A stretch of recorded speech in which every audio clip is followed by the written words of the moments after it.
성경 말씀 로마서 3장 5절에서 8절의 말씀입니다. 주여 감사합니다. 로마서 3장 5절에서 8절 같이 읽습니다. 그러나 우리 불의가 하나님의 의를 드러나게 하면 무슨 말하리요? 내가 사람의 말하는 대로 말하노니 진노를 내리시는 하나님이 불의하시냐? 결코 그렇게 아니하니라. 만일 그리하면 하나님께서 어찌 세상을 심판하시리요? 그러나 나의 거짓말로 하나님의 참되심이 더 풍성하여 그의 영광이 되었다면 어찌 내가 죄인처럼 심판을 받으리요? 또한 그러면 선을 이루기 위하여 악을 행하지 아니하겠느냐?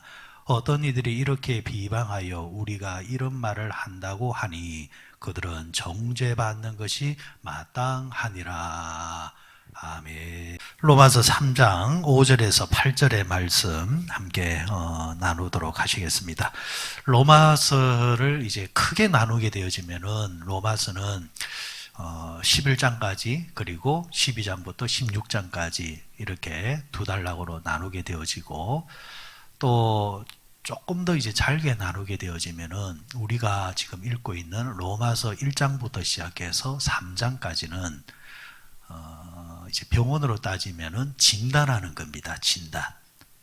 여러분 우리가 병원 가게 되어지면은 제일 먼저 뭐부터 합니까? 진단하죠. 진단. 이제 기본적인 검사를 먼저 하지 않습니까? 진단하고 진단이 나와야 그 다음에 뭐가 나옵니까? 처방이 나오죠. 처방이 나온 뒤에 진단 나오는 법은 없습니다.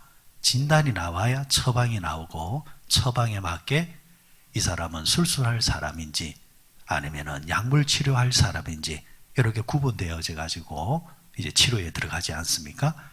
마찬가지로 이 로마서 1장부터 3장까지는 진단입니다. 인간들이 어떤 상태에 있는가, 지금 사람의 영혼이 어떤 상태에 있는가, 하나님께서 의사가 되셔서 진단을 딱 이제 하는 겁니다. 이제 그런 면에서 이제 진단을 할 때에 하나님께서는 이제 영혼의 엑스레이가 되신다든지 영혼의 CT가 MRI가 된다든지 하면서 이제 우리를 이제 들여다보는 겁니다. 이제 들여다보면서 진단을 하는데 사람들이 이제 병원 가면은 그렇잖아요. 검사해 보십시다. 한번 들여다보십시다. 이러면은 뭔가 좀 불안하잖아요. 뭔가 찝찝하지 않습니까? 그런데 찝찝하다고 해서 나 이제 안 할랍니다. 들여다보지 마십시오. 그럴 수는 없다라는 거죠. 들여다봐야 됩니다. 들여다볼 때는 좀 불편하고 불안하지만은 그러나 들여다봐야 뭐가 들어앉았는지 위험한지 괜찮은지 진단이 나오니까 하나님께서 우리 속을 딱 들여다보신다. 영혼의 MRI로 우리를 딱 촬영을 한다라는 거죠. 그러면 우리가 생각지 못했던 것을 미처 발견하지 못했던 것을 들여다봄으로 통해서 발견하게 되어지고 또 그리고 치료에 들어간다라는 측면으로 지금 바울이 지금 이야기를 지금 해나가고 있는 겁니다. 여러분들 그 한국 그 사람의 이제 지금 평균 수명을 딱 이제 보니까 약 한 10년 전쯤 보니까 여성들이 한 83세, 남성이 76세. 근데 이제 10년이 지난 쯤 되어서 2020년도 쯤에 와서 한국인의 평균 수명 또 이렇게 통계를 해보니까 여성이 86.5세. 좋습니까? 늘었으니까. 남성은 83.5세. 약 한 3, 4세쯤 이제 늘었습니다. 10년 사이에. 그러면은 또 이제 10년이 또 지나게 되어지면은, 또 늘겠지요. 그리고 이제 100세 시대라는 말이, 그냥 나오는 말이 아니라 계속해서 조금씩 이제 늘어나고 있는, 상태라는 것을 이제 통계를 통해서 이제 보게 되어집니다. 우리나라 사람들이 평균 수명도 이제 예전에 비해서 이제 많이 이제 늘게 되어지고, 심지어는 이제 이렇게 이제 가다 보면은 나이 든 사람들이 이제 오래 사는 건 참 좋은데 문제는 이전 한 70년쯤 이래쯤 되어지면은 이제 우리나라 이제 고령화 시대가 이미 들어왔기 때문에 그 평균 이제 그 65세 이상 되어지는 사람들이 우리나라 인구의 반 이상이 넘어간다고 하는 거예요. 사실은 그런 면에서는 이게 참 심각하다. 오래 사는 건 괜찮은데 태어나는 것을 이제 태어나지를 않으니까 그러다 보면은 더 가게 되어지면은 이제는 그 젊은 사람들이 이제 나이 든 사람들을 봉양해야 될 때에 그러니까 세금을 내야 되는 사람들이 이 비교할 수 없을 정도로 이제 적어지게 되어지고 혜택을 받아야 되는 사람들이 너무 많아져서 이게 대책이 세워지지 아니하면은 지금은 좋지만 지금은 괜찮아요. 그런데 나중 되면은 이게 걷잡을 수 없는 심각한 문제다라는 걸 지금 속속히 이제 보고를 하고 있는데 사람은 내게 피부에 와닿지 않냐면은 나와 상관이 없으면은 크게 이제 생각은 하지를 않습니다.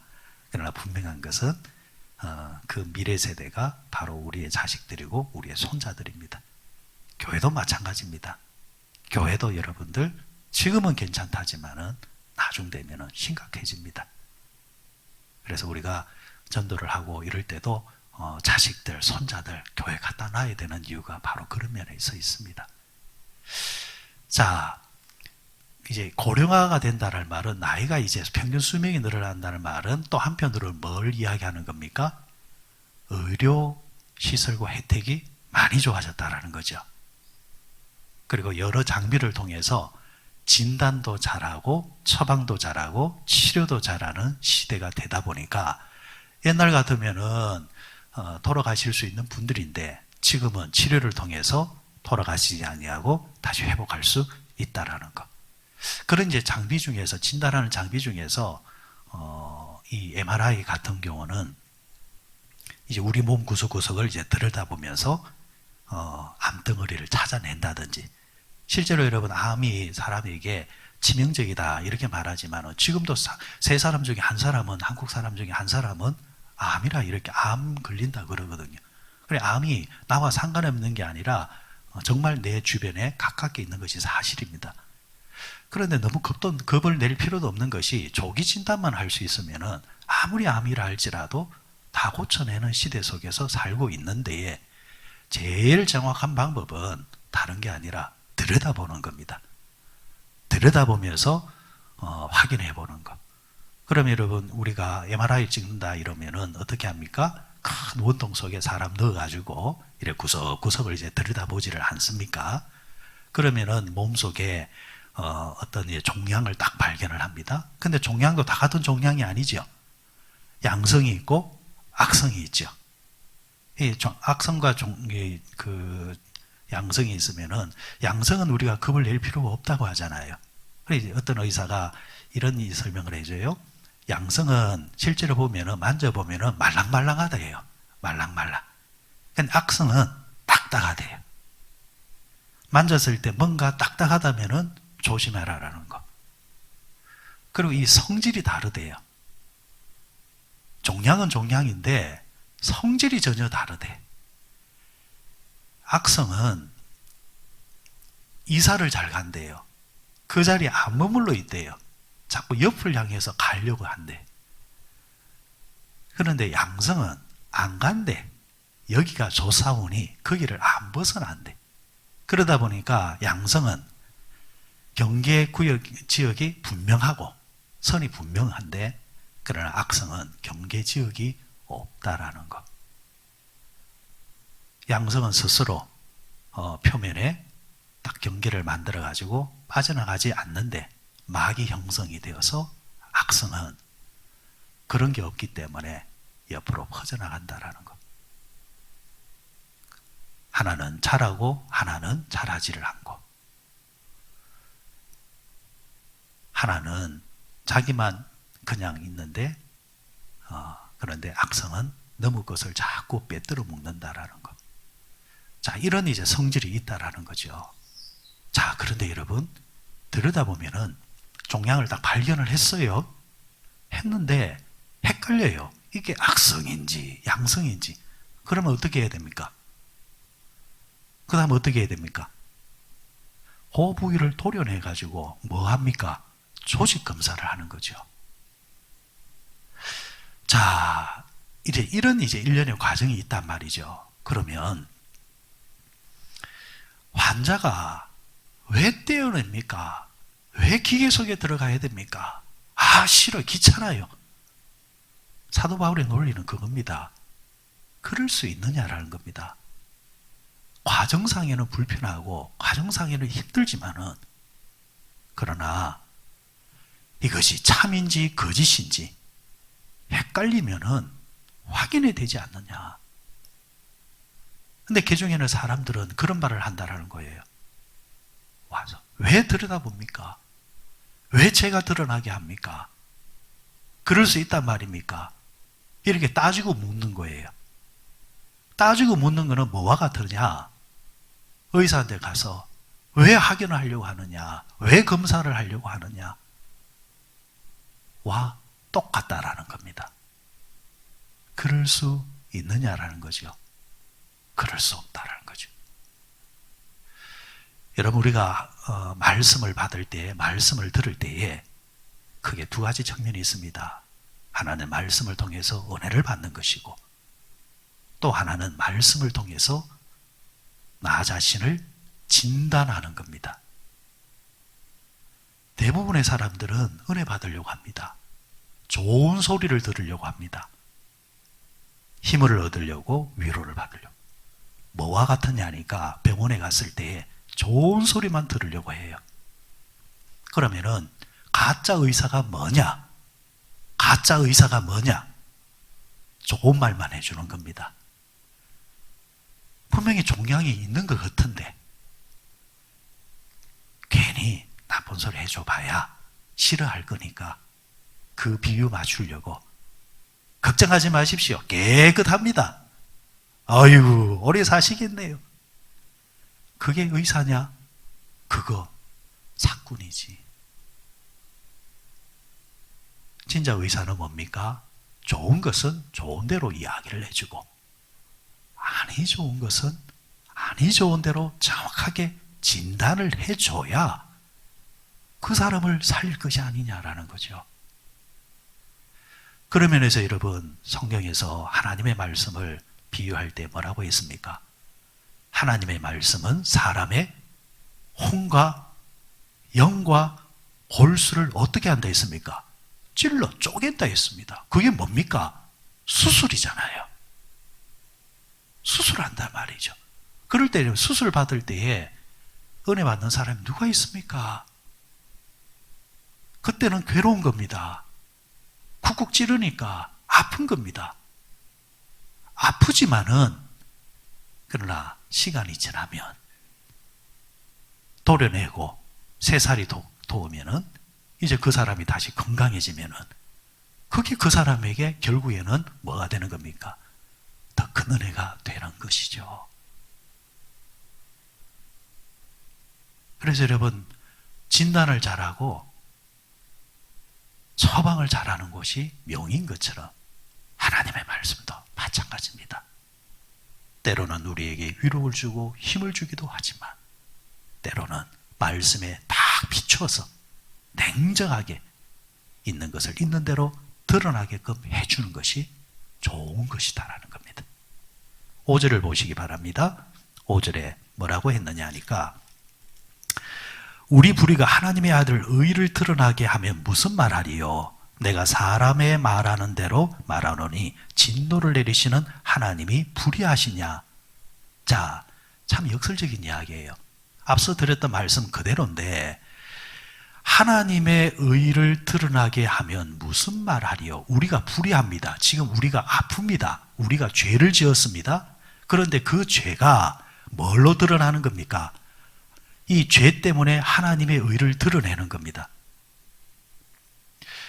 여러분, 그 의사의 진정한 그 모습은 언제 드러납니까? 사람을 고칠 때잖아요.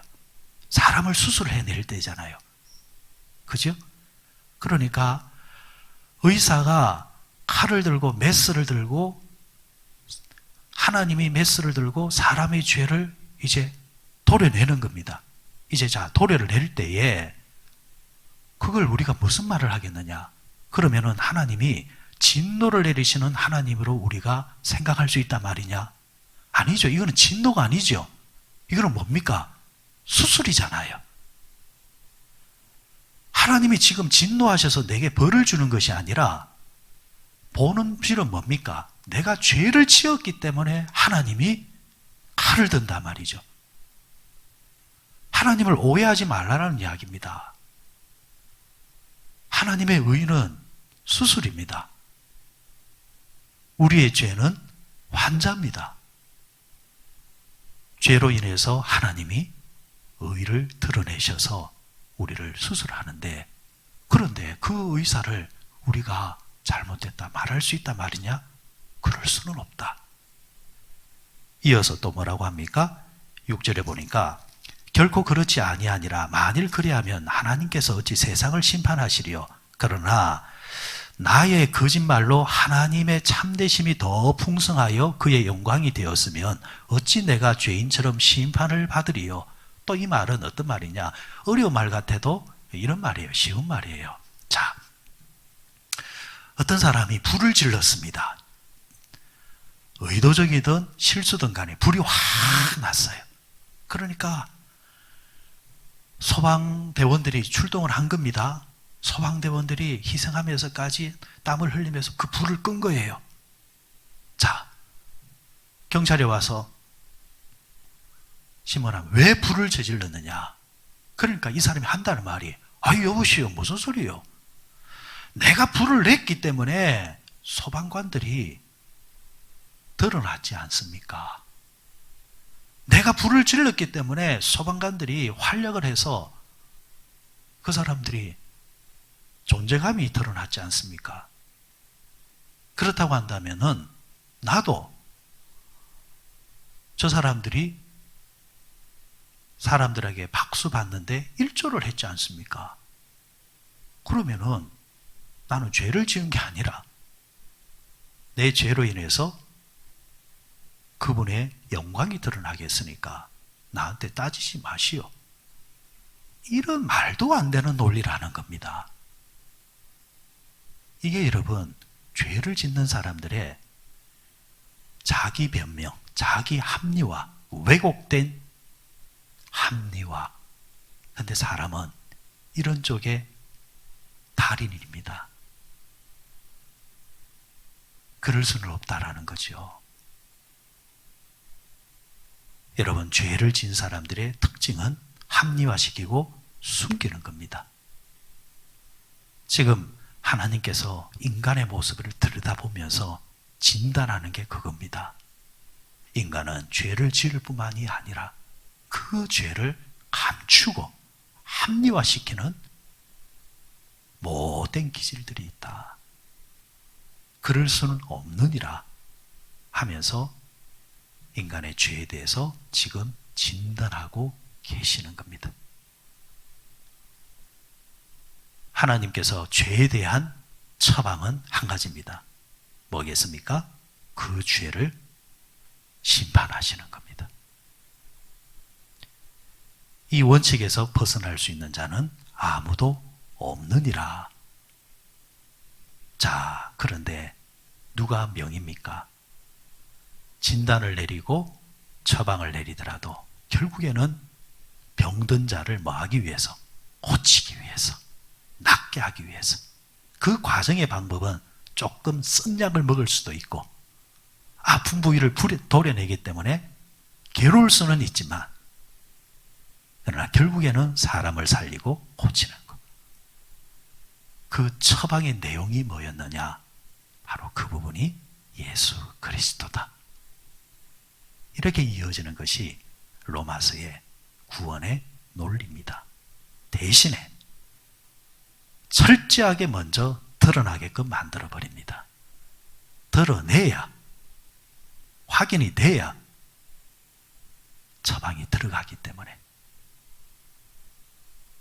다만 진단 내릴 때, 처방 내릴 때에 드러난다고 해서 화나지 마라.